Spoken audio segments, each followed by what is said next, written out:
Auzubillahiminash-shaytanir-rajim. Bismillahir-rahmanir-rahim. Distinguished guests, brothers, sisters, all the dignitaries on the top table, Assalamu alaikum. Can I firstly just set the record straight? The speaking after 10 o'clock at an event where dinner is yet to be served is probably very close to the edge for anybody.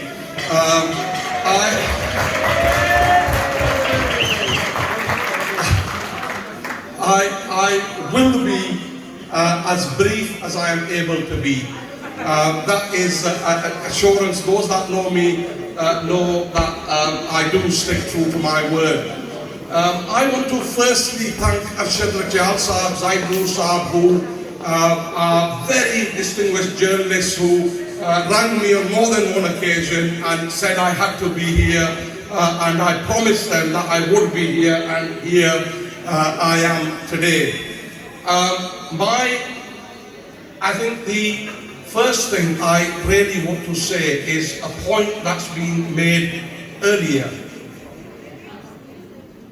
And this is for all the journalists in the room today.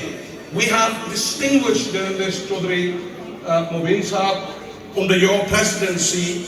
We have had, and I look around the room and there's far too many for me to individually name every journalist. But the thing that I want to thank you for firstly is actually I remember a time, and Lord Nazir Sahab will agree with me, when journalism was very centric and London based, frankly, and I'm going back maybe a couple of decades, and actually regional journalism did not have the same level of importance as London journalism, and it was very difficult at that time to perhaps get the grassroots stories, real stories from our communities in the north of England in particular, to get any serious coverage whatsoever. And I want to thank Pakistan Press Club and other organisations like this that have played, I think, a pivotal role in making the case for journalism to be treated fairly across the United Kingdom. And in particular, I want to thank the journalists from Bradford, Leeds, West Yorkshire here today. Again, I'm not going to mention names because if I do, I will almost certainly miss somebody out, and then that will not be right. But they are doing a fantastic job in reporting day-to-day occurrences.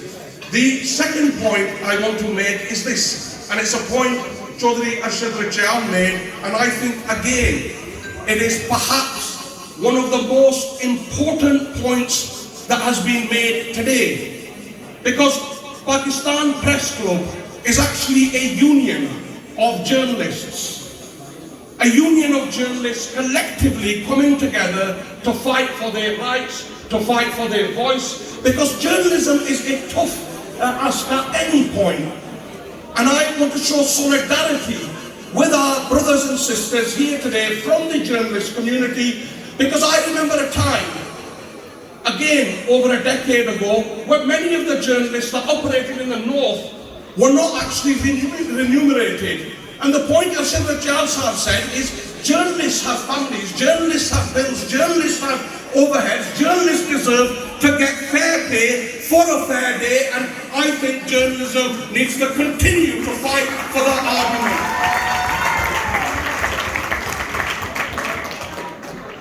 Again, time not permitting, there's two final things that I wish to say. I'm very grateful to Sajjad Karim Sahab for his very kind words here today. But friends, we face some extraordinary challenges today. And it would be remiss of me if I did not highlight at least two of those, where journalism actually is far more important, where the world we live in today is a social media world. It has been reduced dramatically, and the point around fake media was made by one of my friends earlier today. And the issue here is this: the tragedy of where we are today, the first point I wish to make in this area is the rise of Islamophobia. And let us be absolutely clear about this. The normalization, the casualization of Islamophobia in our society is prevalent. And every day we open our phones and we see fake news, we see fake messages, and where we see the casualization of Islamophobia, where Muslims are treated as a social and criminal issue, where we see government policy that disproportionately targets Muslims, such as Prevent, where we see a whole host of other measures where Muslims are beginning now to feel that the huge expansion of the far right. And I think we today have an absolute duty to tackle this growing evil of Islamophobia. And again, I want to commend the work that my brothers and sisters in the journalist community do to tackle this, to dispel the myths, and to delete the fake news.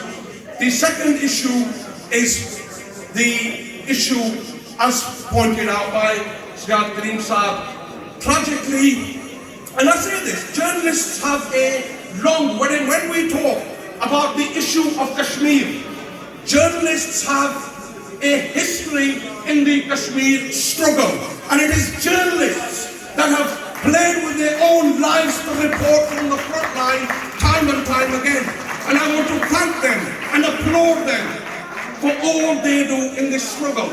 But tragically, jo abhi waqt chal raha hai, isme we have to be clear. The fake news that we see coming from, in particular, the right-wing Modi government against the sons and daughters of Kashmir in Indian occupied Kashmir, is a very well channeled, very well thought out strategy. And we must, and I think this point again was made earlier, we must strengthen our journalists, we must strengthen our media so they are properly able to tackle this. Because Kashmir is at a critical juncture in its history, and let's not forget that. Sajid Karim is absolutely right. When we have the trade bill, one of the biggest bilateral contracts going forward, we must make sure that human rights are made a priority in that. When we have the revocation, the unilateral revocation of 370 and 35A, be aware, this is designed to quash the Kashmiri struggle. And I say this today, finally, it is our brothers and sisters in the media that are on the front line. We must empower them, we must strengthen them, and we must make sure that they not only tackle the fake news, but bring the real abuses from Kashmir for the world to see. Thank you very much.